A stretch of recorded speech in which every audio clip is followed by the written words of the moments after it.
VSiN, the sports betting network. The numbers told the story, they always do. It's one of those idiots who believe in analytics. This is a numbers game with Gil Alexander on VSiN. Welcome in, everybody. Good Monday morning to you, as it is a numbers game with our guy, Kelly Bidlin, as always, holding down the fort in downtown Las Vegas at our Circa Sportsbook studios. I'm Ben Wilson, in for Gil, who's out this week. But, Kelly, it is great to be back with you, sir. And we have just a couple of things to talk about. I heard it was quite the interesting weekend. Yeah, man. The sports world, wasn't it? Absolutely. It's great to be back with you. I was trying to remember driving in today when the last time you and I have done a show together. It's been like a whole 5 or 6 months now. It's crazy. It's like the longest it's been. I know. Last time I saw you, you were deep into the punch bowl at a Halloween party. That's basically where we were That's at. right. I'm sure there were a lot of people that felt punch drunk yesterday, though. I mean, I don't know how your day went. At least for me, got some good fortune with a couple favorites who were in danger and pulled it out. At least Minnesota and Miami. Minnesota, it wasn't all that close in the end. Miami, it certainly was, as we'll get to all the games that happened in Week 14. You want to start, though, with a little Circa Survivor talk today, Kelly? Yeah, because let's do it. It kind of felt like, and this, again, we will normally on Mondays, we have the Guessing Line show with Gil. We will do sort of our mini version of that. We will talk about all the games that did happen and thoughts as it leads into look headlines here for Week 15. But we also need to get to the college football playoff, because that was kind of a big deal that happened yesterday with the bracket reveal, opening lines, futures now out. And we will be joined by Stormy Buonantony, our fellow host, ESPN reporter, coming up this hour, and Chris Felica, known as the Bear, from Fox Big Noon Kickoff in our second hour of the show. So we'll have plenty of college football talk to get to. Just the quick update, though, as far as Circa Survivor goes, 50 different individuals across 52 entries coming into yesterday. So much potential carnage, Kelly. You think about it. Philadelphia could have potentially gone down. And yet, at the end of the day, despite all these favorites who were at one point in some trouble, it was only one single entry on the Tennessee Titans who go down. And you can't help but feel for the individual who had his or her Survivor journey come to an end this late against the awful Jacksonville Jaguars. But we're down to 49 entries across, or 49 individuals across the 51 entries here, Kelly. Titans the only one that went out.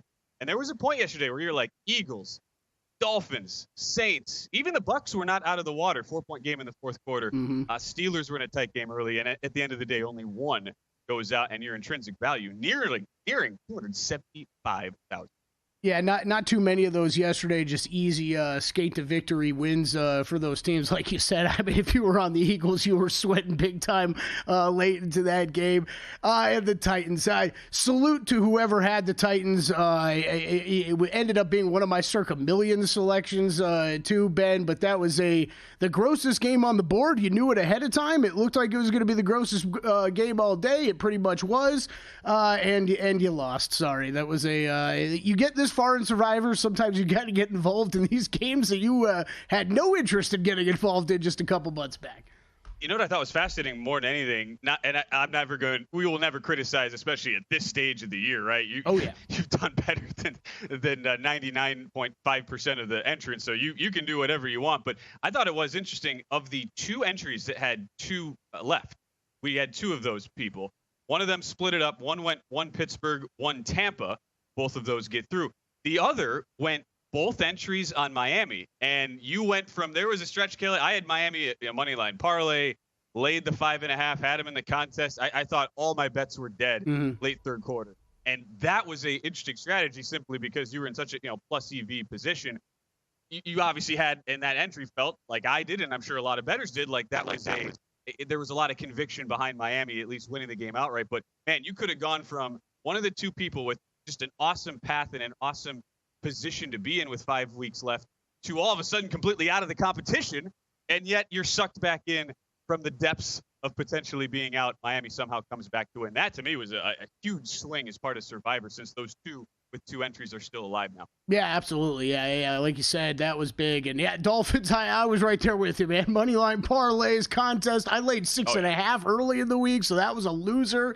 But yeah, I don't know if we had really any business being into the end like we were. I tip of the cap to Rodgers and the Jets. I was not expecting that type of effort from that team. I really thought we were going to see a Jets team kind of lay down and accept that their playoff fate was over with. And they put up a fight yesterday. Aaron Rodgers games. Best game of the year, 27 for 39, 339 yards and a touchdown. He looked pretty impressive. I was impressed. The Jets just didn't go away easy in that one. I mean, look, what a day for the New York teams, Kelly. The Jets and Giants, both with workmanlike covers for their respective bettors, and the Mets so apparently win the Juan Soto sweepstakes. So, I mean, what a day for New York. Mets, by the way, now 8-1, third in the odds board, ahead of the Yankees at 9-1. So, anyway, for the New York teams, it wasn't completely all disaster and everything like that. But we'll get to more of the NFL here in a little bit. All of our thoughts as we now have the Week 15 lines that are out. We'll get to that here in a little bit, Kelly. But before we do anything else, just spend a few minutes here to open the show talking college football playoff now that the bracket is out. The big talk, at least in the betting space, as the week wore on last week, was a lot of these potential ARB opportunities. Could you play in those on both SMU and Alabama, since they were priced at big plus money? SMU around plus 280, Bama 3-1. Could you do something with that? And at the end of the day, this ended up being a situation where the loss for SMU that most people thought would knock them out, because in large part because of how close it was, they end up getting in over Alabama as a result. So if you were brave enough and you went out on a limb and kind of went against what the committee was saying, kind of a la like a political sort of campaign, Kelly, where you just did not take what the committee was saying at face value, you got there with Alabama tickets. But I know there were a lot of folks out there who had SMU to miss, and it was the worst possible result that would happen for them, which was close loss. They end up getting in over Alabama. Tide get knocked out. Yeah, I knew a couple people. Gil had one too. I know, just a longer shot taken on Alabama. Just a lot of us, and I'll include myself, believing that there was no way they were going to be kept out. But I mean, I guess that's a good thing, Ben, with the way they had set up what the rankings were a week ago, right? At least you kind of followed suit with how that played out with how you had set up things last week. I don't know. This does, as a jaded Florida State grad, Ben, it does feel like this was some of the stuff at the back end of these rankings were a bit of a makeup from what happened last year. Let's make sure we get some teams in. We don't care if we leave out some of the bigger name programs from the SEC. That's kind of what it felt like to me. But hey, we've got 12 teams. It's going to be exciting to get this going just here in a couple weeks. Yeah, my biggest takeaway, especially on the betting angle, and I think a lot of what folks are looking into over these last few weeks were the futures and thinking about, okay, the way things were clearly lining up, the 5 seed was the seed to be in. And the 2 teams that everybody kind of thought would end up in the 5, either Penn State or Notre Dame, depending on the results, well, neither of those happened. And so there was a lot of folks looking, say, Notre Dame futures, who just looking at my odds, how this fluctuated. Notre Dame was as short as 8-1 before last week. They don't even play. They do not get the 5 seed as you're watching the bracket. It's Notre Dame hosting Indiana. They slip now to 11-1. And then you get a team like Texas who loses in the SEC title game. By the way, if this game was it last year and it was a 14 playoff, probably a win and in game for the Texas Georgia, and you'd have Texas not in the 14 playoff, and yet here they are, the short shot to win it all, despite being 4-1 last week. Now they're down to plus 350. So my thing is, if you're going to be betting these futures, we already saw how ridiculously convoluted and back and forth the seeding went by the committee. I don't know, if it's not as obvious, and if it's a situation like this next year where you have not one de facto obvious team to back and a path that is very, very murky, even if you are, say, a 1 seed like Oregon, I don't know why you'd be getting involved in the futures market as a result of that, even if you could potentially pick off some good numbers, because the bracket dictates so much of this from a game-to-game betting perspective. Yeah, I think that makes a lot of sense. You're right. I mean, you're just looking. I mean, you don't have to know much about these teams to know that there's an easier path going to an Arizona State than going to a Georgia, right? That's going to be true pretty much in every single year that we talk about the college football playoffs. So that's a good point. I think, look, as we do new things in sports, whether it's the NBA Cup a year ago, whether it's this, you're going to learn some betting strategies throughout, as it might take a year or two, and it's always good to be ahead of those things if you can, but some of these things play out, like you said, and you kind of live and you learn. Any of these first round matchups stand out to you, and some of the numbers that we're seeing on them? You got Indiana at Notre Dame. Notre Dame laying 7.5 and 50. These all from DraftKings here this morning. SMU at Penn State. Penn State laying 953.5 the total on that game. Tennessee at Ohio State. Ohio State laying 7.5, 47 the total. Clemson at Texas. Texas 11-point favorite, 51.5 the total on that game. Yeah, the two that stood out to me, Clemson, Texas, that total opened 53. I still see behind you, Kelly, 52 at Circa. That is one, that under a situation where neither offense has been particularly explosive. And we have seen just how dominant this Texas defense has been. I know everyone will be looking at all the failures and opportunities missed by Texas to put the game away against Georgia when they had the opportunity to do so. But this is still the #1 defense in yard per play allowed. One of the best sack rates in the country, even though they don't blitz all that often. Still a top 6 sack team. Do so much well on the defensive end. I wonder if that kind of gets ignored because of the struggles of a Steve Sarkisian coach team in big games in the lead up to this. And I don't have much faith in Clemson being able to move the ball consistently. I do feel like the only way Clemson really hangs in there is with a defense that was conducive to giving up some explosive plays, and we saw that in the SMU game Saturday night. But from a play-to-play perspective, was still pretty solidly top 20 in the country.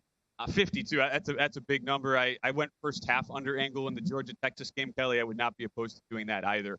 So that was the big one for me, and I don't think anybody would be shocked, would they, if Tennessee went into Columbus and won the game outright.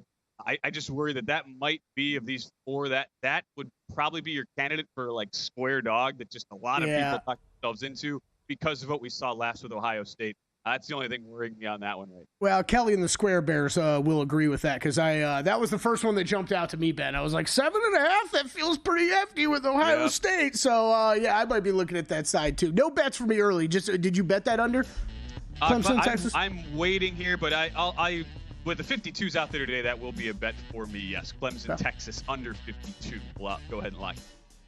Boom. Let's do it. All right, we are underway here on a numbers game.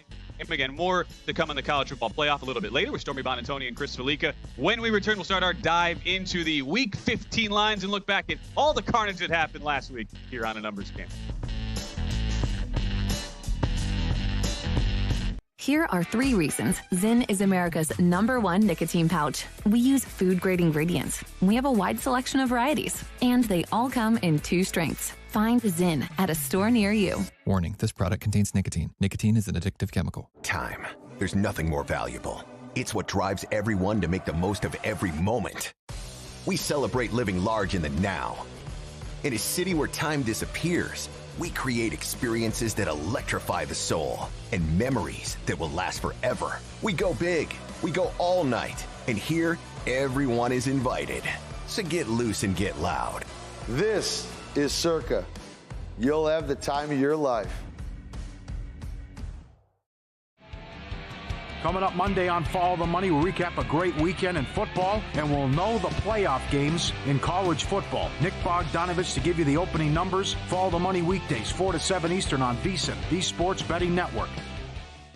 So, Paulie, have you had a chance to read the VSiN Daily yet? Yeah, came in at 3 a.m. What's Bill doing up that late? Well, rumor has it, it starts off with a 12-hour meditation session. Then he just pours himself over film and live TV, really focusing and taking it all in. Bill's in with the biggest insiders, talking trade secrets, strategies, the whole 9, absorbing the info. And then and only then can the writing process begin.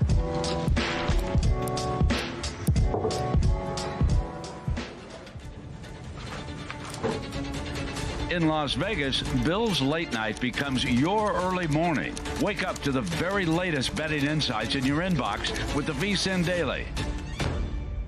Sign up for free at vsin.com/newsletter.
A numbers game on VSiN, the sports betting network. If you're looking to bet smarter, VSiN has the perfect holiday gift for you. You just have to sign up on our holiday special today. You get VSiN Pro access to everything we do from now through May 1st for only $79. That includes daily best bets, betting splits, DraftKings, and Circa, as well as 24/7 video access. All of our betting guides and best bets throughout college football playoff, NFL, college basketball, NBA, NHL, all that kind of stuff. Don't miss out on this limited time holiday offer. Visit VSiN.com/subscribe. Ben Wilson back with Kelly Bidlin. And here in for Gil Alexander for the next couple of days. Kelly, we've got Monday Night Football tonight. The big question everybody wants to know, not will you be betting on the game? Will you be watching the Simpsons version? That I still am trying to figure out what the point is, but I mean, I'm clearly not the audience, so I want to know, are you watching that? So what have we've done this a couple times already, right? Didn't we do like a Toy Story one or something as well? Like I'll probably flip over to it for a couple minutes, but no, I'll be watching the main broadcast overall. Okay. What was the cool ones? The Nickelodeon ones. They got to do more of those. The slime. Yeah. Because then it's like an actual game broadcast with just like slime worked in. I'm all for that. There will be a Madden alt one apparently coming up through NBC. So the rise of the Allcast. It's apparently a thing. What is also apparently a thing tonight is people are betting the Dallas Cowboys like they know the final score, which is an interesting strategy to say the least. This just popped 5 at Circa, and actually as we are on the air right now, one prominent offshore just went to 5. Wave of 5s popping up in the market. Cincinnati at one point as high as 6.5 in this game. Consensus 5.5 right now, and 49.5 the total. With Circa just popped up to 50 as well. If you made me bet it, I would take Dallas, just more on the principle of laying points on the road with a team who cannot stop anybody on the defensive side of the football. Kelly, usually not a strategy I like to employ. Yeah. It's just, do you feel confident enough that this Dallas resurgence, which has come against bad teams recently, most notably the Giants on Thanksgiving, and just a slop fest of a game, can that continue against a team who's technically not out of it? I would argue they are, but Cincinnati, it depends really on what network you watch, right? Some of the networks still have Cincinnati in the hunt graphic, like Fox. Others, like CBS, do not. Interesting, at least the editorial decision-making on that part of it. But I would lean Dallas, but not one I really had interest in playing here. So it's a stay away for me tonight. Yeah, I think you summed it all up pretty well. This is I think if you knew what you were getting out of the Bengals, right, this could be an easier handicap. But I think this is pretty similar to what I looked at with the Jets going down to Miami, where you've got a team that I think we've at least seen it from Dallas. I mean, listening to Micah Parsons after that game last week, like, man, they're playing hard. Like, this team seems to be rallying together, maybe rallying around a coach who's on his way out that the team seems to like, I guess. So you kind of know that Dallas is still fighting for things, but where's Cincinnati's heads at? And I think that's been the big question for the past couple weeks of, okay, Joe Burrow, I mean, at some point this has got to get exhausting for the offensive stars like Burrow and Chase, right? You're putting up big numbers week after week. The defense is giving you absolutely nothing. And now you're sitting in a spot 4-8. You're technically still alive, but like you said, Ben, I'm not writing them in any playoff pictures here anytime soon. And I think they are likely out of it. So you got to question what the effort level is going to be out of Cincinnati tonight. I think if you knew you were going to get full go Cincinnati Bengals, then you'd maybe be looking at probably at an over in this game is probably where I'd be looking. Otherwise, the only way I could look total or side, like you said, Ben, would be the Cowboys. I understand why they're getting money. It wouldn't be a lot of money, but from me, it would only be a few bucks. Can't imagine anybody out there going to bet $3 million on this one tonight. But that, like you said, with how bad this Cincinnati defense has been, going into Dallas with a team that's still showing some life, catching near, I mean, like it was 6.5, 5.5, still plenty available, readily available out there. Cowboys side's the only place I could look to in this game. Not a bet for me. Doesn't sound like it's a bet for you. But you know what? Hopefully between the Simpsons and just offenses, we get some fireworks, and it's exciting tonight. There will be some entertainment, yes. Hey, were this 6, if that was the contest number, it would have been, or 6.5. I power rating wise, I made the game 4.5. I would have been in consideration for me. Ended up not getting there with Cincinnati and Dallas there, the Monday night game tonight. The Circa Millions update from this past week, just 2 and 3 on the consensus top 5. And as we start our look back and now look ahead into week 15, Kelly, with the recaps of what happened yesterday, the 2 of the 3 games that the bettors were wrong in And I was kind of surprised, at least, that Buffalo was in the Circa Millions consensus, just simply because it was known as the week went on that the Rams were kind of like the wise guy, sharp side. And usually when that happens, we've seen this now with the proliferation of the contest where there's a lot of groupthink that happens. Yeah. Not to like criticize anybody in these contests, but it just seems like when a respected side is well known, everybody kind of just flocks to that side. So the fact that not only were the Rams not a consensus, but the fact that Buffalo on the opposite side was very interesting to me yesterday. And then the Bears were on everybody's card, mine included, at +4 throughout the week, get all the way down to 3 at post. And the 49ers end up blowing them out. So that's our first look ahead for week 15 here. It's the Rams at the 49ers. And I thought that for the San Francisco game, I mean, it was a situation where you could not have asked for a more comprehensive pounding. When you talk about a game for San Francisco where, you look at how the first half box score played out, you're talking about 324-9 on the yardage. Like this looked like a game. If you were to have watched that game and had like come out of a coma, Kelly, and you're going, oh yeah, sure. Bears, Niners, 38-13. This makes a lot of sense. What were the Niners laying? Like 10.5 in this game? Oh wait, no, these teams had almost the same record and the Niners were only laying 3. You would have gone insane.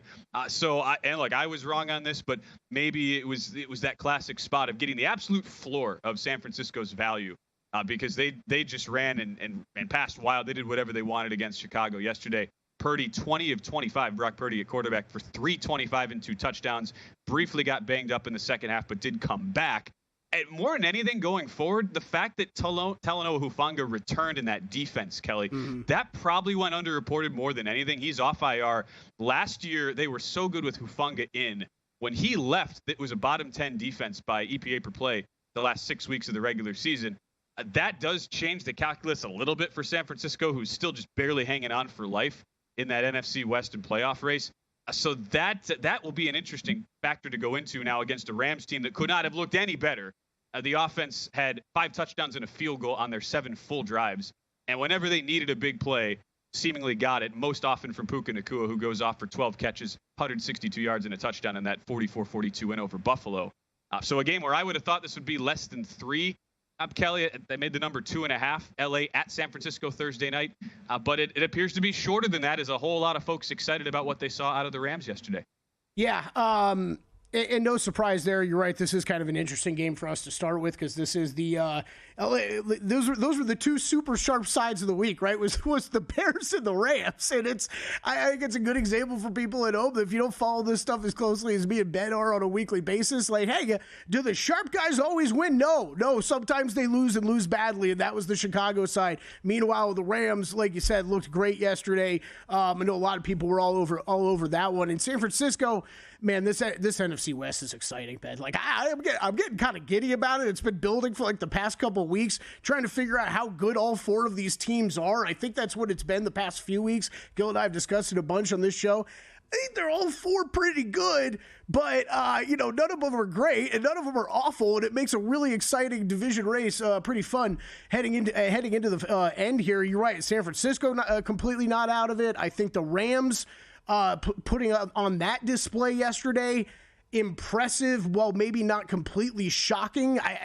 I'll say the biggest thing I took away from both those games, though, Ben, is if you told me the Bills were going to lose and Josh Allen's MVP odds were going to get even shorter, I don't know if I would have believed you, but that's how impressive Josh Allen was yesterday. Three touchdowns on the ground, 3 through the air. He was amazing in that game, even in defeat. But yeah, Rams, Niners, Thursday night. Once again, we get another great Thursday night football game. I haven't bet anything here yet. I think, though, after you've seen this Rams offense, and there's still those lingering questions for me, at least, over the 49ers and what this team's looks like with all the injuries that they're dealing with. It's a lean Rams, but not on the straight side. This is, you know me, this has got 6-point teaser written all over it. I haven't done anything with it yet. I want to see where this game kind of moves, because this is one of those, I don't know about you, Ben, I'm not sure where this moves over the next, over the next few hours, where we usually see a lot of movement in the NFL market with the games, or even over the next few days as we learn about the health statuses with some of the guys on the San Francisco side. But I do have a feeling this will be a LA Rams teaser side for me.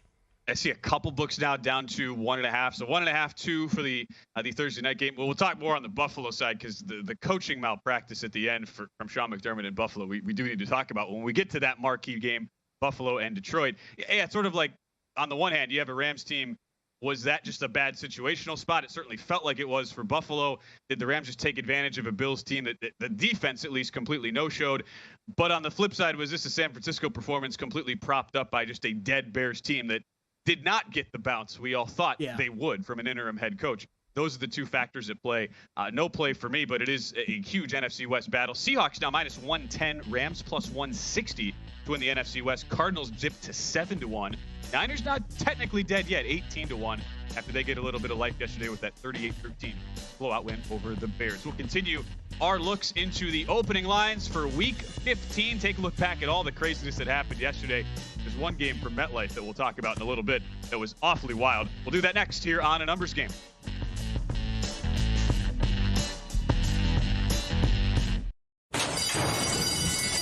And they're off.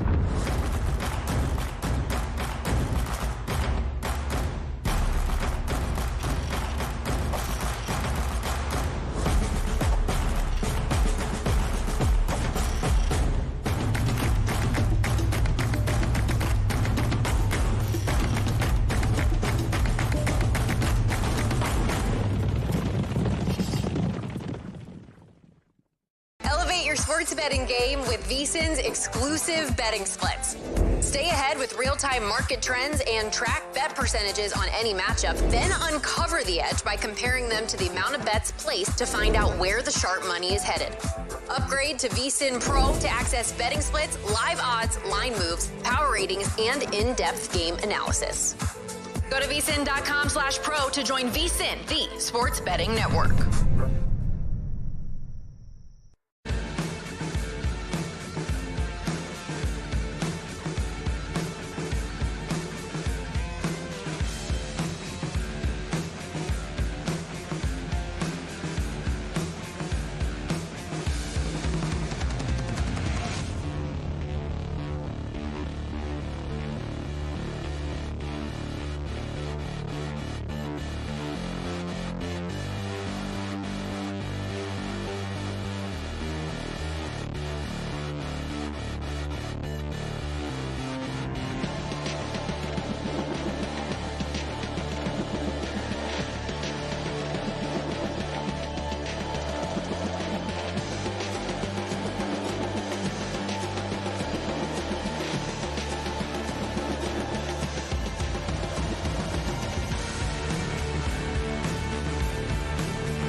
This is VSiN, the sports betting network.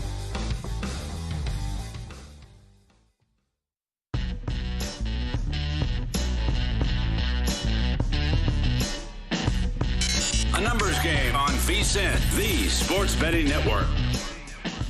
Ready to elevate your tailgate game? You have to try Sewell's Barbecue. Born from a backyard cookout in a mason jar of unforgettable flavor, Sewell's has become a southern favorite, lighting up taste buds from Georgia to the Carolinas. From ribs and wings to a backyard burger, Sewell's takes every bite to the next level.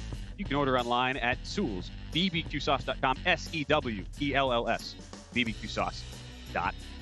The Monday edition of A Numbers Game. I'm Ben Wilson, in for Gil Alexander. Kelly Bidlin with me, holding down the fort at our Circa Sportsbook studio downtown Las Vegas. Ben_Wilson_1 for all the definitely the kind tweets. Nobody's saying where the hell is Gil on this Monday. That definitely over under like 6.5 of those covered across the day, Kelly. But alas, here we are.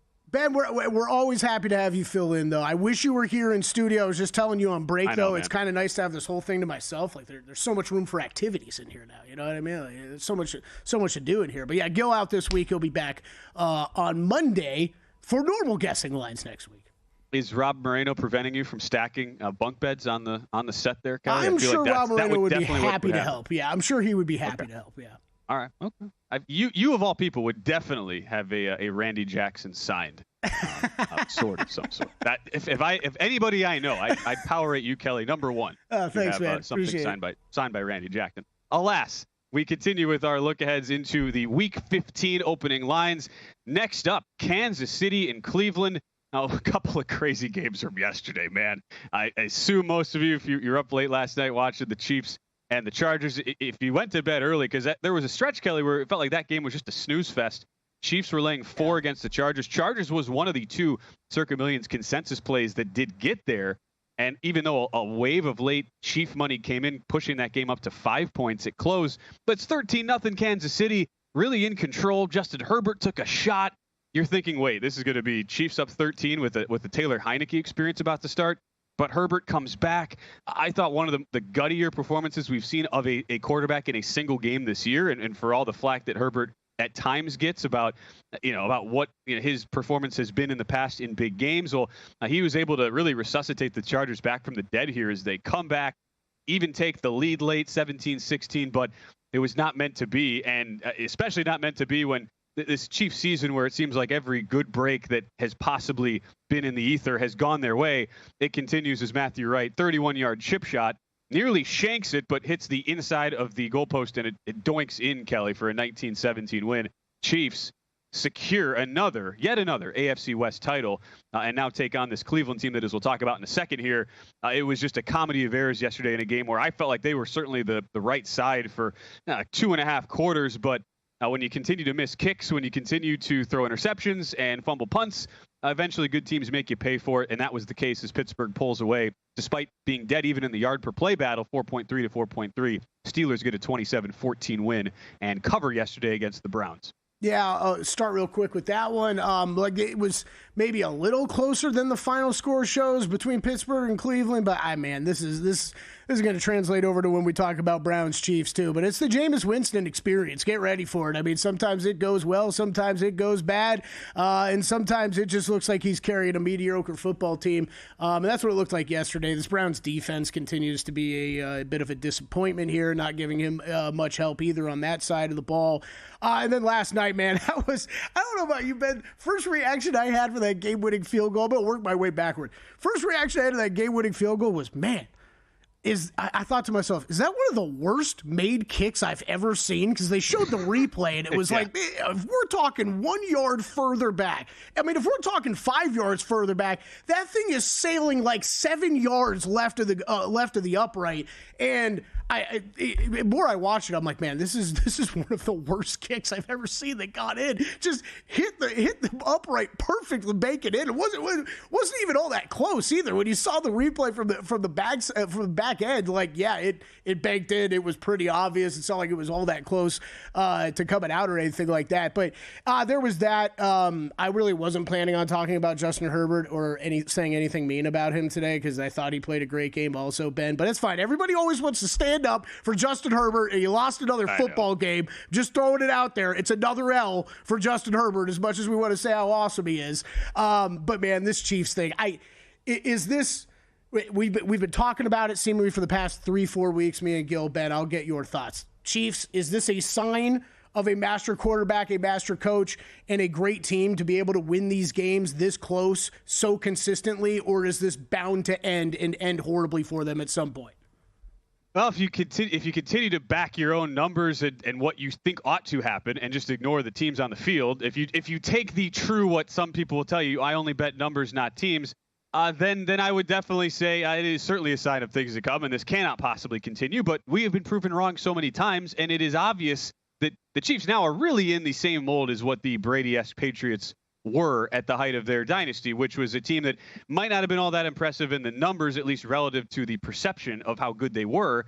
And yet, when Sharps continued to bet against them in big games, they would continue to win. And we're in that territory with KC where, look, I'm not going to be betting on them when we're into the postseason. I don't know where you have them in your ratings, Kelly. Like, I have them, I mean, they're definitely not, they're not the top 2 or 3. I mean, that's for sure. And it's a team yet that is still going to be a team I'd be terrified of actually betting against when it comes to the postseason. There's just so much scar tissue from doing that from the past, and I definitely feel like that, whether it should or whether it shouldn't, is going to come into my mental handicap of this team come playoff time. Yeah, I think that game last night was a good example of I think of what we've seen, and I don't really know why we'd expect it to change. I don't know about you, Ben. I'm going to guess you did some similar things to me, but I used the Chiefs in the contest. You're laying 4, that loses. How did I bet them, though? I only bet them money line and kind of tied them in with some parlays and stuff. Because I don't know. There's just not many teams that they go up against that you feel comfortable laying more than a field goal with right now, because we keep seeing these end-of-game scenarios with this team. So I don't know. I don't know how I personally feel about how this is going to play out into the playoffs. I think it feels really stupid to go against Patrick Mahomes and say that he can't keep doing this stuff when he keeps doing this stuff time and time again. But man, it's got to be exhausting for some of the guys on that coaching staff to watch this play out this way every week. It certainly would. I did not have a bet on the game last night, so felt fortunate to just kind of watch there from the sidelines. And now you get this game in Cleveland where the numbers for me, I'd make the game Chiefs minus 6.5, not feel great about it. I don't know what we've seen, Kelly, since last night, since we are just now having markets open up here, but it definitely feels like gambling if you are betting these Browns games at this point. Totally. When it's the full Monty with Jameis Winston, and he had the 2 awful interceptions yesterday, a couple of great touchdown passes. The bad beat of the day, by the way, was Browns plus 3.5 first half with the Dustin Hopkins. You talk about Shank. The guy who had the old 2-way miss going yesterday. 2 more missed kicks for Dustin Hopkins. Not a great year for the AFC North field goal kickers with Evan McPherson. I should say Evan McPherson in Cincinnati, and then the 36 made field goals now from Chris Boswell being the exception for Pittsburgh. But yeah, if you're taking, I'm sure a lot of folks will take points this week with Cleveland just on the basis of, all right, do we really trust Kansas City laying a big spread? And they're going on the road now to Cleveland. But I cannot get there, especially this early in the week. If it was 7, maybe, but would not have a ton of confidence even if I was getting the full touchdown here. Yeah, completely with you. I think the only side I can really look at right now is Cleveland catching the points at home. That's a big shift for Kansas City to go be laying all those points on the road against Cleveland. Like I kind of hinted at, I'm not really getting into the business of laying big numbers with Kansas City anytime soon. Near a touchdown on the road in Cleveland. Only side I could consider is Browns, but it'll probably be a big old pass for me. I'm seeing 5.5 pretty much everywhere. The look ahead was 6. Circa's still at 6. DraftKings, the one book at 6.5. I figure that'll kind of settle in the 6 range as we go throughout the week there, and then we'll squeeze squeeze one more in here, Kelly, with Cincinnati taking on Tennessee. I watched way more of that Tennessee-Jacksonville game that I definitely should have, which I mean should have probably been like 30 seconds. But I went oppo with you. I had Jacksonville in the contest, and I was just going insane watching the second half there, where Doug Peterson settles for a field goal to go down 6-3 on 4th and 4 at the 5-yard line. It's like, what are you doing? You're 2-10. You're going to kick there. I was all for it as someone who had Jaguars plus 3.5. The Titans continue this miserable season of games they were either very much live in, or at least felt like the de facto right side in from a spread perspective, end up losing the game, stuffed on 4th and goal at the 1-yard line after a 90-yard, 8-minute drive, 4th and 3 incomplete at the Jacksonville 9 with 1:15 left. To only have 4.4 yards per play against the Jacksonville defense, dead last in pass D, unable to make any adjustments all year for that Ryan Nielsen unit. It was basically the Titans season in a nutshell, was it not? Now they host Cincinnati, who we're yet to see play, obviously, as they go tonight. Yeah, this was a gross game yesterday. We were making fun of it last week. How much would you'd have to be paid to watch this game and this game alone on Sunday yesterday? And it sure felt like that. 10-6 thriller there in Tennessee. With you tonight, you look ahead, Bengals-Titans. We haven't seen what this Bengals team's going to look like. I do think this depends pretty heavily on what they do tonight, right? They win this game tonight, they're still technically alive in that AFC playoff picture. So nothing I would be doing with this game early before they go tonight. 5.5. I make the game 6 at least just with my numbers coming into the week. But like we talked about in the Monday night game, would I feel comfortable laying margin with a Bengal defense that's just god awful? No, I definitely would not. See how that plays out tonight. On the other side, we'll switch it up. Goes to some college football reaction. Our pal Stormy Buonantony joins us in studio right after this here on A Numbers Game. Got a good thing coming. Just wait and see. It's a good.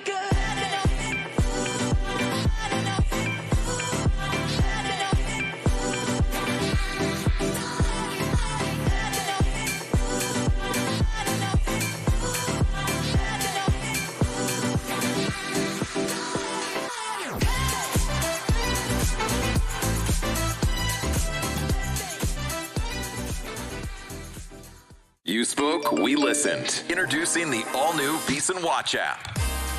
Now, you can watch and listen to VSiN expert analysis live wherever you are. Missed a show? No problem. Catch replays of VSiN's full lineup at any time. View highlights sorted by sport. Or use the search feature to find specific teams and topics you're looking for. And the best part? It's free for a limited time. Download the VSiN Watch app today. Available now on the App Store and Google Play. And join us on the Sports Betting Network.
Numbers Game on VSiN, the sports betting network.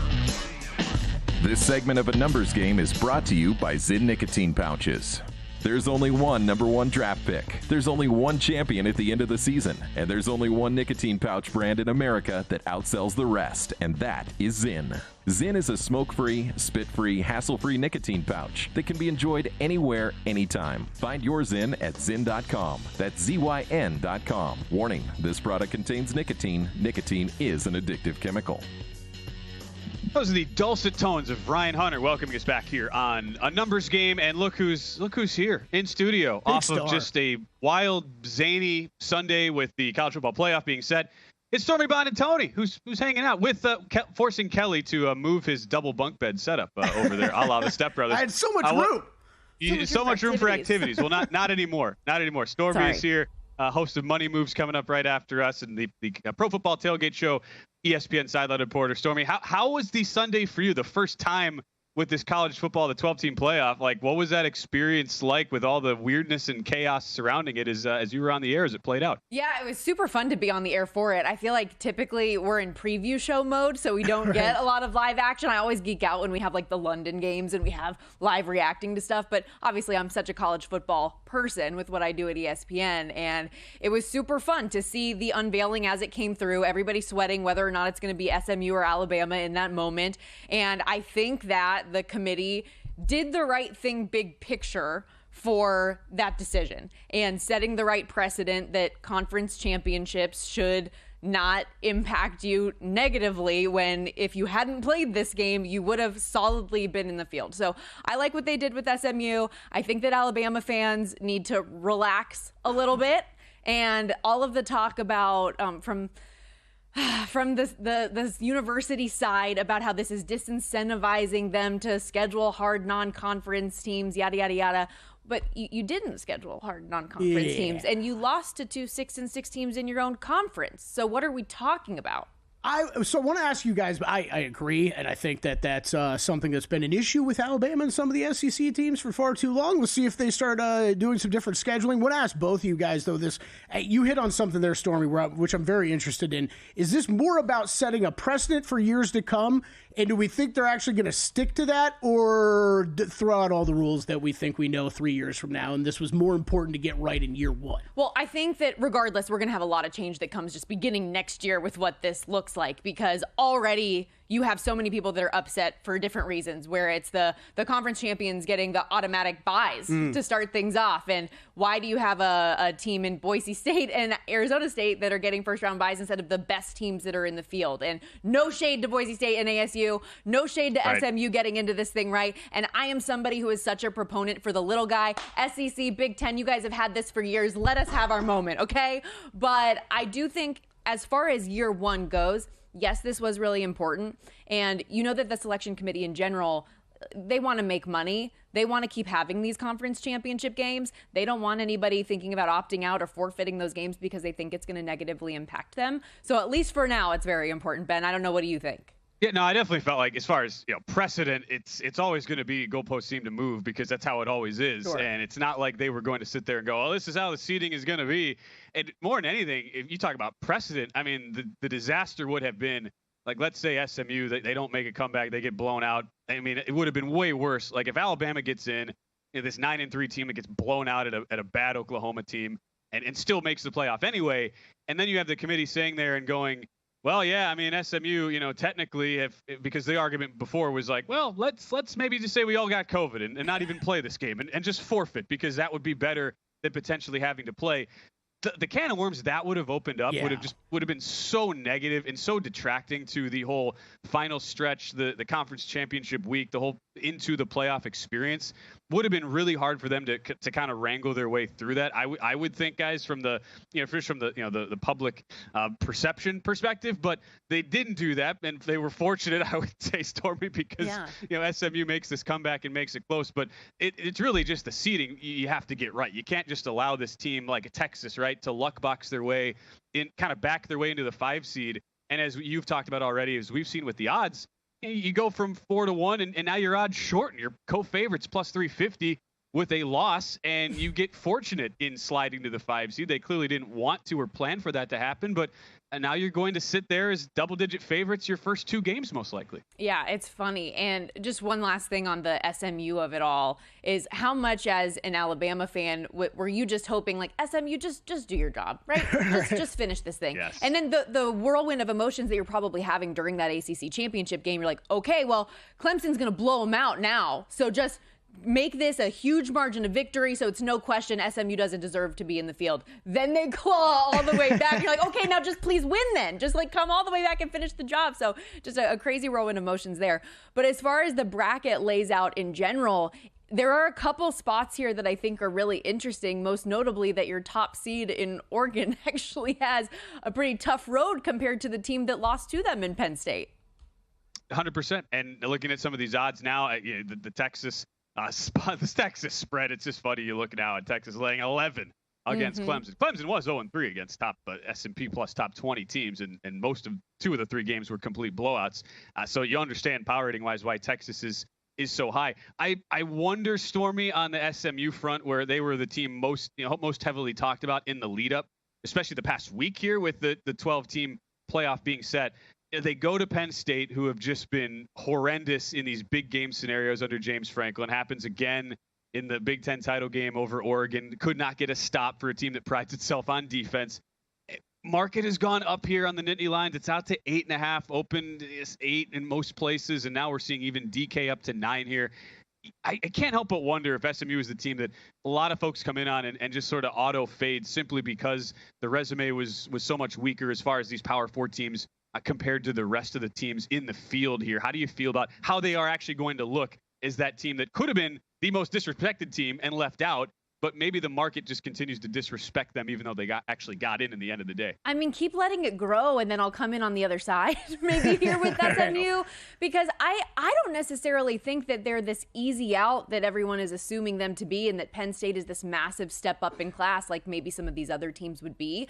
I have been someone who's been saying for a while about Penn State's defense that is so highly touted and how amazing they are that they're a little bit fake. And you look at the offenses that they've played throughout the course of the year, then when they finally do play a good offense, and let's say USC, for example, they gave up 30 points in that spot. And then against Oregon in the Big Ten championship game, they get exposed. And I'm not saying that SMU is Oregon offensively or that Kevin Jennings is Dylan Gabriel, but I don't think that it's just a game where Penn State's going to come in here and walk all over them either. Sure. I completely understand. It leads me into thinking about these 4 spreads here. Stormy Buonantony with us in studio talking college football playoff, the 12 teams that are out now. And the 4 games that we'll have December 20th, 21st, all line anywhere between 7.5 to 11. And I can't help but think, though, there's going to be so much underdog money coming in just in general with these kind of the sour disposition of where so many of these favorite teams are at, especially Penn State with what we saw last, Texas, Ohio State with what we saw last, and even Notre Dame, who was not all that tested down the home stretch of their season. The first team into that playoff. Of the 4, Stormy, underdogs, which would surprise you the least were they to pull an outright upset? That's a good question. Okay, it's like we'll borrow it from the Megapod, which you made your outstanding debut on a couple weeks ago. Which are the favorites most likely to lose outright? We'll just flip it around that way. Yeah, this is a tough question because I feel like these favorites are going to win. Like, just something in my soul and body and mind tells me that the favorites are going to win the games. Whether they cover the big spreads is another question. I'm kind of rooting. This is a terrible thing for me to say as somebody who grew up a Notre Dame fan. So God, Richard Buonantony, forgive me for raising me the way you did. But I kind of want to root for Indiana here. Wow. I know it's terrible. But I mean, the big question for both of these teams throughout the course of the year is like, well, what have you done? You blew out all these teams, but who did you beat really? Right. And how good are you really? And I think that's going to be a fun test for both of these teams for us to see. And Notre Dame has had such an advantage of not having to play a conference championship game and being able to do what they do with their schedule as an independent. And I think that Indiana could be a fun team to root for in this spot. And they don't have to make a long road trip, just go down the way. That one's pretty quick. All right, fine. We got you for one more minute. This is pretty easy. Who's winning the whole thing? Now that we know who how the bracket's set up, the path these guys have to go, who's winning the whole thing, Stormy? The teams that I think have the best position to do so are Oregon and Georgia, and it's such low-hanging fruit, and it's so boring, but I've liked Oregon for weeks now, and as long as their defense doesn't play as bad as they did against Penn State, then I feel like they'll be in good shape. But I think Oregon is my pick to win it, and Georgia's my 2. And the fact that they're the 1 and 2 seed just makes me want to throw up that I said that out loud. So I'm sorry, guys. I'm so sorry. But what you say is so true. And at the end of the day, I mean, Georgia, the team they've had, the defense is so good. They just find ways to cover up for all the other warts that they have on the squad there. Stormy Buonantony, it is always a pleasure. We don't take this for granted, Stormy. We get to talk to you in studio. Thanks so much for hanging out with us, and we'll see you later today on Money Move. Thanks, buddy. Appreciate you. All right, we'll come back. Reset hour number 2 of a numbers game next. More NFL look-ahead lines into Week 15. Mitch Moss and Pauly Howard share their knowledge of sports, gambling, and pop culture on Follow the